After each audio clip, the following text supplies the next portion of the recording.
there's a great question that has been coming up recently a lot, and it's so deep and so worthy of constant contemplation. And that is, I know what I need to do. Why is it so hard to do it?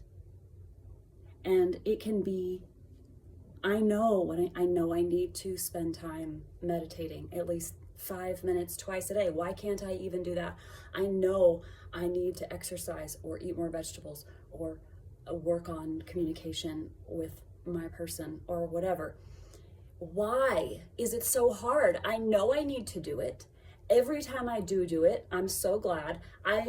Even if I do it and nothing happens, like, I never regret that I spent the time and energy investing in doing this activity that I know I need to do. So why is it so hard to keep doing it, dog sneezes, and doing it with consistency? So this is a question that has been asked for so long. How to overcome this inner laziness, this inner apathy or sloth. It's like, we know. It's not that we don't know. We have the information, and then today we are inundated. We have nothing but information. What's missing now is not information. What's missing now is application of the information, which creates wisdom and transformation. So I want to just give you my personal lived answer to why is it so hard to do the things we know we need to do.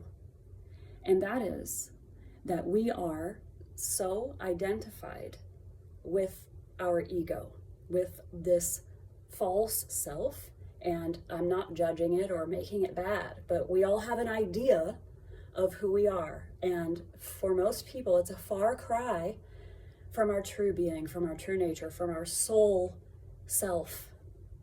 It's a construct, and it's based on programming and conditioning and wounding and trauma and coping mechanisms and more.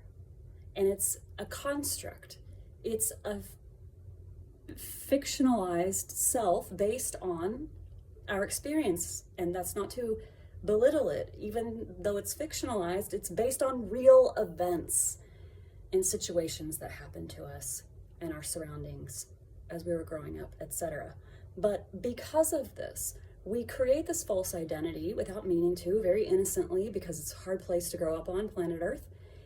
And then we identify with it so strongly. We build so many coping strategies and ideas and beliefs and constructs to protect this false sense of self that we literally are unconsciously acting out an idea of who we are, thinking, believing, committed to, feeling it's true, knowing, having emotional, visceral responses that would give an indication that this is who I am, and yet it's not.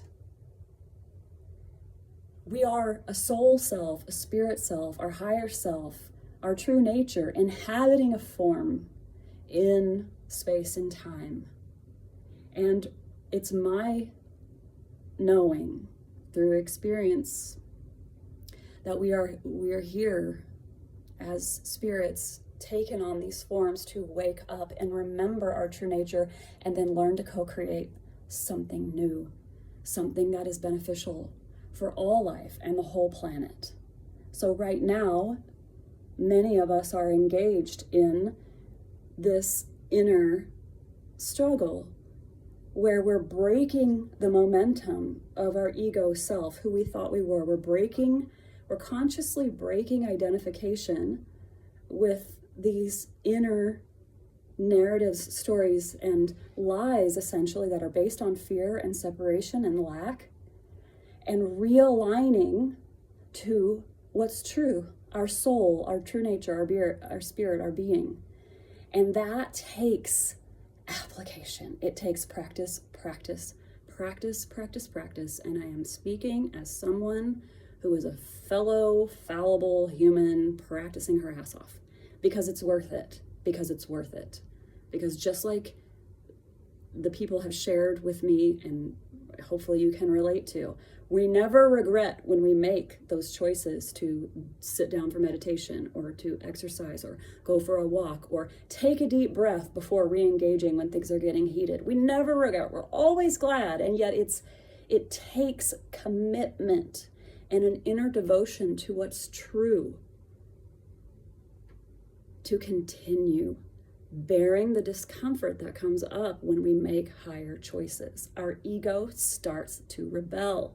It creates inner discomfort to try and regain its comfort level, which is very uncomfortable, but it's what it knows.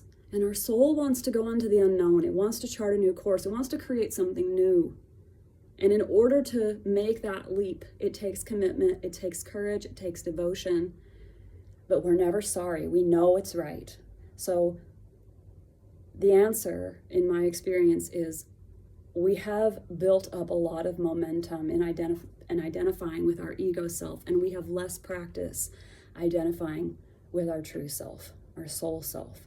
And so every day we have so many opportunities to practice this, applying our knowledge, our wisdom to re-identifying with our soul self, aligning with what's true, which lives in our heart, and transmuting and alchemizing these old stories and these old patterns and these old energies and harnessing them for creating something new.